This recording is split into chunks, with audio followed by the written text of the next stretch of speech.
Yes. What's good, everybody? Welcome back to Veterans Minimum. At the Lamb Shows, where you can find me. At Veterans Minimum is where you can find the show. Today, I have a very special guest. My guy, Steph Groutas, in the building. What up, baby? How you doing? Let's go. Adapt to start us up. What's going on, man? Good, man. Can't complain. Thanks for coming on. No problem. Anytime. My pleasure. I've never been this excited to talk to a man for 2 hours. So, how come? I get to sit down and just talk sports for 2 hours. And it's my first time on a podcast, so it's really that's right. Yeah, you mentioned that. Really interesting, so see how everything works. Mics and fucking headphones, Yeah, cool. I feel like you kind of subtweeted me the other day. You were like, "Yo, I can't wait." Oh, make my rounds. Yeah. I got another one I'm gonna go on to. There you go. Yeah, I want to go to a few. It's dope, anyone man. that one of us has a friend that's a podcast, I want to get on it. And you should, man. Yeah. You're the. I think you. I would say you. Not even trying to gas it, but the biggest Knicks fan I know. Yeah. And then I would say like Impy is up there too. You motherfuckers been watching. Yeah. By the way, we could let it rip. You all could right, curse and all that. You guys are the biggest Knicks fans I know, but you in particular. Yeah, I gotta go crazy. I tweet like Austin Rivers the greatest point guard I've ever seen. He just had 25 the other night. But I have to. We're hated by everybody. We're the laughing stock. Like, we need to big us up. Like, if it's not us, who's gonna do it? Yeah. You know what I'm saying? Like, we get shit on every day. I was gonna save the Knicks talk for later, man, but we should just get into it right now. Let's get into it. My strong hot take that I have across the board for sports. I've been saying this for a while now, and I get called biased a little bit because I am a Knicks fan and we're from New York. But dude, can you think of any other city that wants their team to be good more than New Yorkers want the Knicks to be good? No, because the main cities, they're usually good. The Lakers have been good majority of our lives. Right. The Lakers are always good. The Dodgers have been good forever. I remember the last time they had a losing season, right? So the Dodgers are always good. Then you go to Boston. Boston has their 1 to 2 year rebuild for the Red Sox, max. They had Carl Crawford and Adrian Gonzalez and all these idiots. And then the next year they win a World Series. So like their turnarounds are very quick. And then they've had the Patriots. Yeah. Then they obviously the Patriots. You don't got to talk about the Patriots. So they're always. Nah, we should talk about the Patriots. Oh yeah, 0-2 against the Giants. I know the Super Bowl's coming up. Brady, suck my balls. How about that? Eli Manning, baby. Let's go. Exactly. Right then and there. Exactly. Right then and there. So we're the biggest, and all our teams suck, more or less. All right? The Giants suck, the Jets suck, the Knicks suck, the Mets, good, but injury. They're always injured. Yeah. Well, the Yankees. And then the Yankees. That's it. it. Yeah, so you got the Yankees. Mind you, I don't watch hockey. I know the Rangers. They just got the first pick, right, like last year. Yeah. So, like, if you get the first pick, you're not that good, right? Right. But they're usually good, Right. Like, Consistent. Yeah, they're consistent, right? And then the Islanders, I don't know, are they good? Well, they made a deep playoff run last year, but that's about as much as I know just from like reading the headlines. But I can't tell you. Yeah. So like we have nothing, and like the Yankees are good. And I'm a Yankee fan, Right. So. I didn't notice because of the hat, We have one World Series since 2009. We haven't even made the World Series since 2009. So it's like, yeah, we're good, but I hate them. Like, I'm a Yankee fan, but I can't stand them.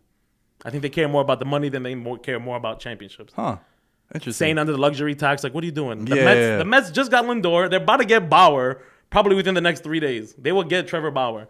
And I think they're already the best team in the behind the Dodgers, the Mets.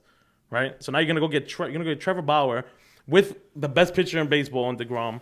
You just got Lindor, who's the best shortstop. He's a top 5 player. Yeah. You got the best owner, easily the best owner in sports. He's on Twitter talking about fucking jersey colors, and I love that. Like, he's talking to that's awesome. He seems like if a fan was to own a team. Yeah, exactly. He's talking. He's like, oh, I want the black. He keeps talking about like they just traded for Lindor, and he's like, how about them black jerseys? Like he's he's weird, whatever. But like he's a billionaire. They're all weird, but like he's cool, and it's like, yo, like I love that. Like I wish I was a Mets fan, even though the Yankees have been consistently better. It's like, yo, like he listens. Like he just bought the fucking team, and he's over here like, yo, what do y'all want? It's a spark, man. It's a spark, especially, and it's so different from when, because I'm a Met fan, but everybody that listens to the show, and even all my friends know that I'm a fair weather Met fan, right? It's a sport, baseball for me, dude, where when the Mets are good, and like I look at their win total in Vegas, it's like, oh shit, they might win 90 games this year. All right, I'm a little bit more invested. And I'll follow like the whole NL East. I can't tell you about the Padres. I know they might be good this year.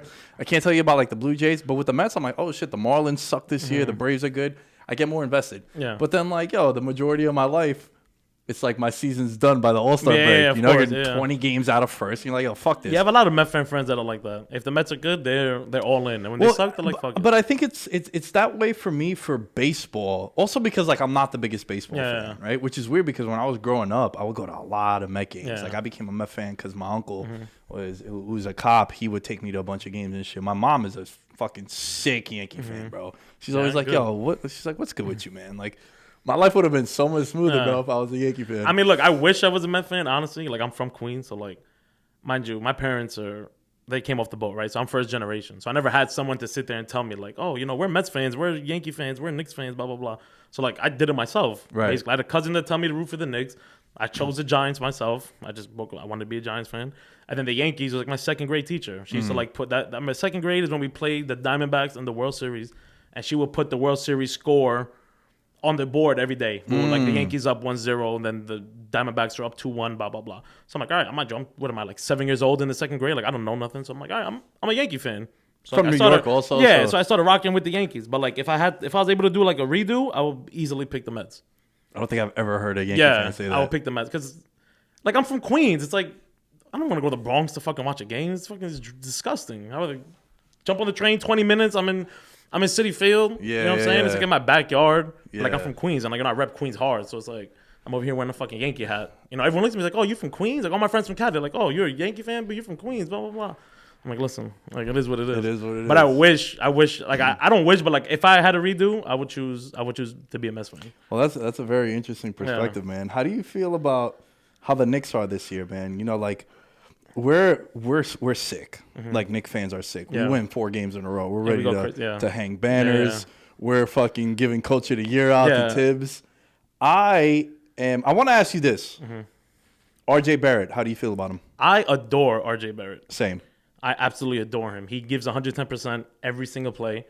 He leads the league in minutes. Obviously, it's a Tibbs ran team, so him and Randall like 1 and 3 in minutes. Yo, you're under 23 years old. Yeah, you're playing 42 minutes a game. Yeah, Which, by the way, the knock on them last year was like, yo, he wasn't playing Mitchell Robinson. He wasn't playing RJ Barrett. He was playing Ntilikina, Dennis Smith. It's like, yo.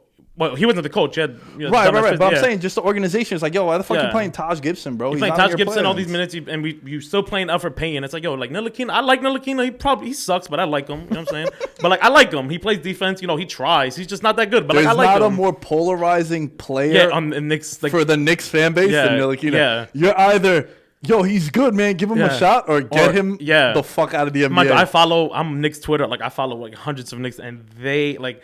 The Frank Hive is absolutely insane. They adore him. Yeah. And it's like, I don't know, it's because it's like, maybe it's like a joke they're doing together, or they really believe like he's it.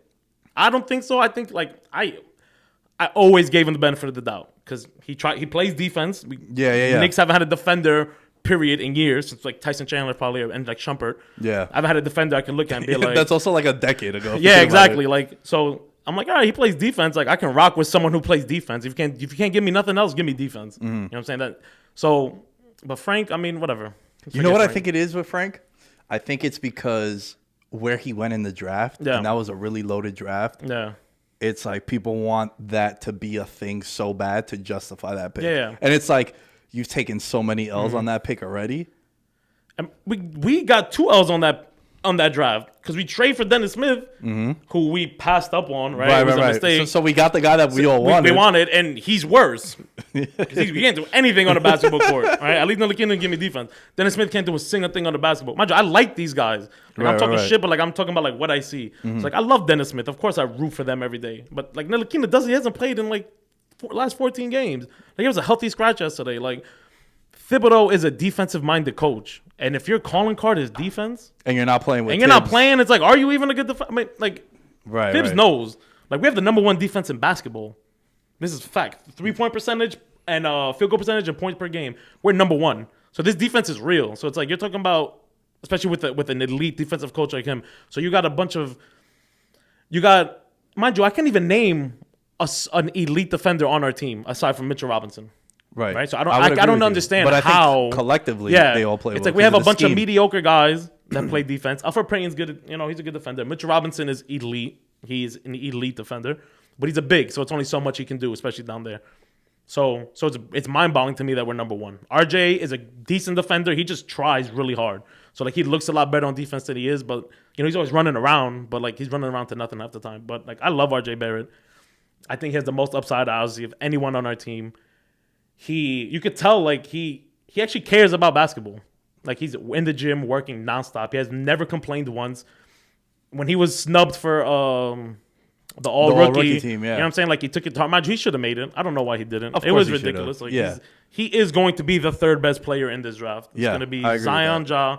Like then order went is the order that they're going to be. Yeah. The kid, you could tell he knows how to make the right plays. He still needs to improve. His dribbling, I'm not a fan of. You know what I don't like? Just consistently, and I feel like it happens in the NBA more than other leagues. Also because lottery picks, they're fucking 18, 19 years old. It's like, bro, can we give them some time? Yeah. That's that. I mean, I'm like that because I judge quick. Like I was done with Kevin Knox first 3 weeks into his rookie year. Mind you, I was right because he fucking stinks. So like he stinks now. So, but like I gave him no type of chance. I'm like, he sucks. Like last year, I was making fun of Colin Sexton like 2 years ago. He's averaging like 25 right now. Like, you know what I'm saying? I mean, he's still probably the worst defender I've ever seen. But yeah, he's gonna give you 30 and give up 40. But he's scoring 25. Like I'm like, yo, this guy sucks. Him and like Darius Garland last year, they're both going crazy. Garland's been injured the past couple of games, but that's a good team. That's a good backcourt. They're gonna give you 40, 45 points a game. It's like that's elite numbers for your backcourt. But yeah, I judge quick, and I'm wrong for it. Because I think I know more than I actually do. So I could just look at some idiot and be like, oh, he sucks. Oh, he's amazing. Like I was the biggest fucking Wiggins fan.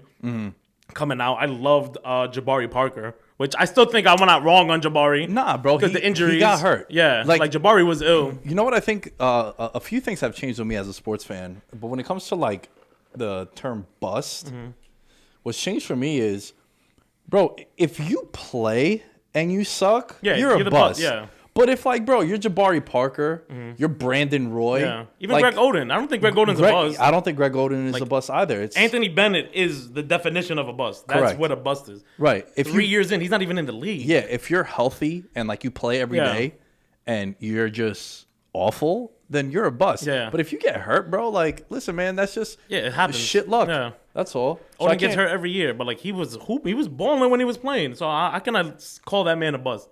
He was good. He's good at the sport. He's talented. We know he's talented. He doesn't play the games, but that doesn't make him a bust. Anthony Bennett went number one.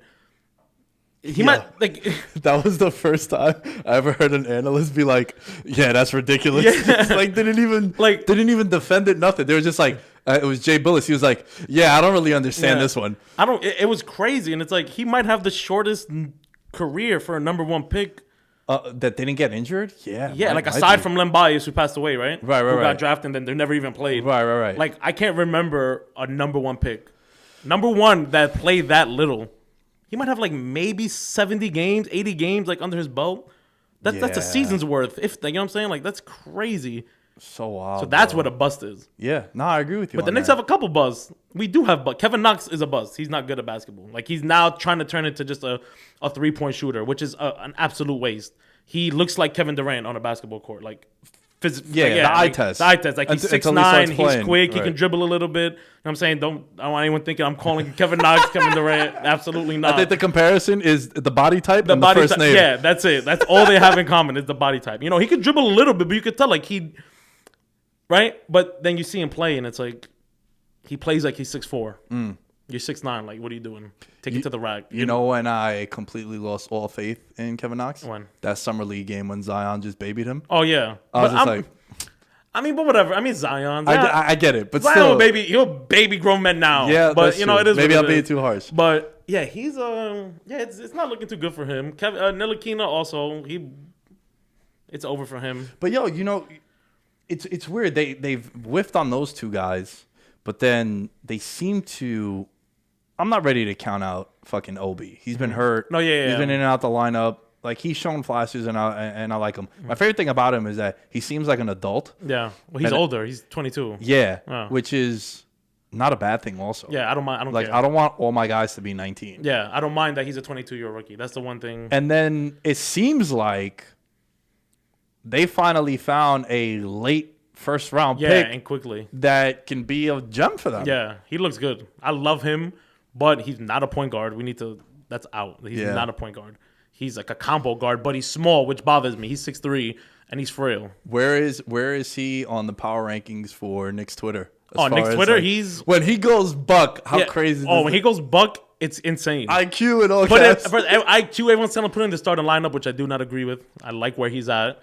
Leave him there. Let's take it easy. Don't jump because like he's the spark. Why would you put the spark in the starting lineup when Julius Randle holds the ball 85% of the time? And also, why not? There's nothing wrong with being a six man. Yeah, of course. I think ever since Ginobili, it's like, yo, a six man don't mean that you're a bench dude. Yeah. Six man means like, yo, last 4 minutes of the game, you're out there. Like he's in there crunch time. Like That's James Harden role. was a six man. Right. You know what I'm saying? He's ill, but like he ended up being who he is. But like six men doesn't mean it's not anything bad. It's not a demotion. Mind you, good six men are available when your team is already stacked. Because it's like there's no need for you to be like in OKC. You have Russell Westbrook and Kevin Durant. You do not need another ball dominant guard. Like Iguodala could have been a starter for the Warriors. Of course, Iguodala was amazing. Yeah. But why would you waste that? And then look what happened at the end of those games. He was in the death lineup because you need him there. But like to start the game, you have Steph Curry, Draymond Clay. There's absolutely no need for anyone else. Like they could be playing 3-on-5 and they'll get busy.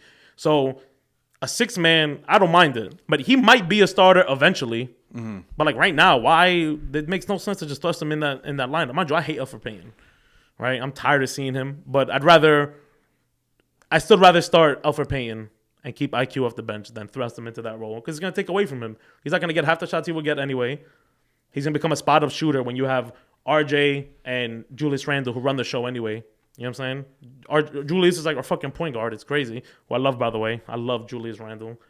Don't go on my Twitter because I talked a lot of shit about Julius last year. I talked a lot of shit. A lot of people did, though, man. A lot of people but did. Deservedly so. Because he's right. fucking spinning into triple teams. Losing the ball, and averaging $5 $20+ million a year. So it's like, mind you, I didn't even hate the contract. It looks so bad. It's because we whiffed on Kyrie and Kevin Durant. So it's like, that was like our consolation prize. It's Julius Randle. Deja vu of what happened in 2010 with Amari. Mind you, Amari is in my top 5 favorite New York athletes. Yeah. Period. Although I don't think he genuinely just wanted to come here to bring the Knicks. I read a bunch of reports that no team offered him more than 3 years because the knees. Which those were all true. Yeah, I agree with that. You know, so like I believe it's true. So the Knicks obviously Dolan here's 5 years, $100 million. Try to get LeBron, mind you. If you try to get LeBron, you give anyone with one knee. If you think it's gonna work, you do it. You know what I'm saying? And Amari, and he gave us an MVP season, his first season, especially before Carmelo got there.